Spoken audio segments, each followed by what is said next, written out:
Dear students, 66वीं BPSC के लिए आज दो नए क्वेश्चन हम लोग करेंगे मेंस पॉइंट ऑफ व्यू से, जिसमें आज हम लोग जीएस पेपर 2 में इंडियन पॉलिटी का यानी सेक्शन 1 के क्वेश्चंस करेंगे। और अगर पिछले सालों के आप क्वेश्चंस देख रहे होंगे, विशेषकर 64वीं और 65वीं के, तो एकदम दो डिफरेंट टाइप के क्वेश्चंस आप देखेंगे। और कंसेप्चुअल ज़्यादा आपसे मत मांगा जाता है, यानी आप अपना पक्ष कैसे रखेंगे या संवैधानिक प्रावधान क्या है, इस तरह के क्वेश्चंस देखने को मिलते हैं। आज दो नए क्वेश्चन है, उसमें भारतीय राजनीति में जाति और धर्म की भूमिका से संबंधित प्रश्न है पहला, और दूसरा क्वेश्चन है भारतीय संघात्मक व्यवस्था का द्वंद्व या तनाव। आइए पहला क्वेश्चन देखते हैं कि यह क्वेश्चन कैसा है। पहला क्वेश्चन है कि भारतीय चुनाव राजनीति में धर्म और जाति की भूमिका का विश्लेषण कीजिए। वर्ष 2020 में हुए चुनाव में यह कहां तक प्रभावी रहा है, समझाइए। बीपीएससी में यह ट्रेंड रहा है कि धर्म और जाति पर प्रश्न आते रहे, पिछले सालों भी आए हैं, या तो कभी टिप्पणी में या कभी फुल क्वेश्चन के रूप में।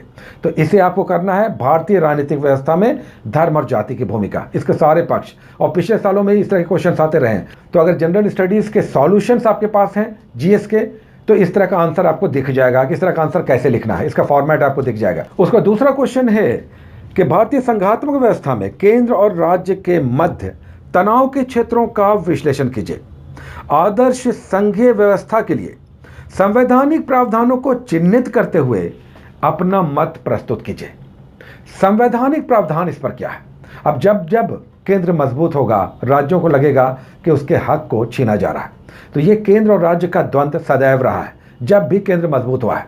यहाँ पर भी आपने देखा होगा कि पिछले महीनों में या सालों में केंद्र और राज्य के बीच बहुत सारे मामलों में द्वंद्व की स्थिति रही है या तनाव की स्थिति रही है। इसी को आपको बयान करना है। याद रखें, इसमें राज्यों का उदाहरण जरूर दीजिएगा, जैसे पश्चिम बंगाल है या राजस्थान है या गोवा है, उत्तराखंड है, ऐसे बहुत सारे राज्य हैं, या दिल्ली है। आपको देखने को मिलेगा कि केंद्र और राज्य के बीच तनाव की स्थिति है। अब इसी को बैलेंस करके आपको लिखना है इसका आंसर। याद रखें, कहीं पर भी आप प्रेजुडिस नहीं हो, बिल्कुल बैलेंस करके आपको लिखना है। आप कुछ भी सोच रहे हो, आंसर आपका अलग होगा और आंसर होगा बैलेंस्ड। मतलब ये कि पिछले सालों में अलग अलग बहुत सारी कमेटियां इस पर गठित हुई हैं केंद्र राज्य संबंधों पर, उसका उदाहरण देना है, और संविधान में इस पर क्या प्रावधान है, ये आपका बिल्कुल बैलेंस कर देगा उत्तर। कि अगर आप संवैधानिक प्रावधानों को उठाएंगे तो बिल्कुल दूध का दूध पानी का पानी हो जाएगा, क्योंकि संविधान में जो लिखा हुआ है वो ना तो बदला जा सकता है और ना ही वो पक्षपाती है। तो ये आपका आंसर को सॉलिड कर देगा।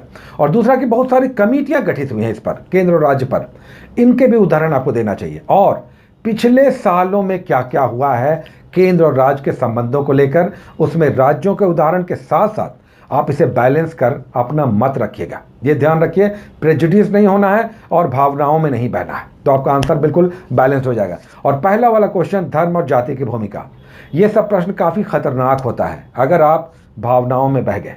तो ये बचकर रहना है, बैलेंस करके आपको आंसर लिखना है। और पिछले सालों के बहुत सारी कमेटियों के बहुत सारे उदाहरण, बहुत सारे संवैधानिक प्रावधान, अंतर्राष्ट्रीय पक्ष भी आप ला सकते हैं। कुल मिलाकर बैलेंस आंसर आपको लिखना है भारतीय संघवाद पर और भारतीय राजनीतिक व्यवस्था में, चुनाव की राजनीतिक व्यवस्था में किस तरह से धर्म और जाति की भूमिका प्रभावी रही है। तो दो शानदार क्वेश्चन हो गया, एक क्वेश्चन इसमें बनता है, अच्छे से तैयार कीजिए और पिछले सालों के सॉल्यूशंस को भी जरूर देखिए।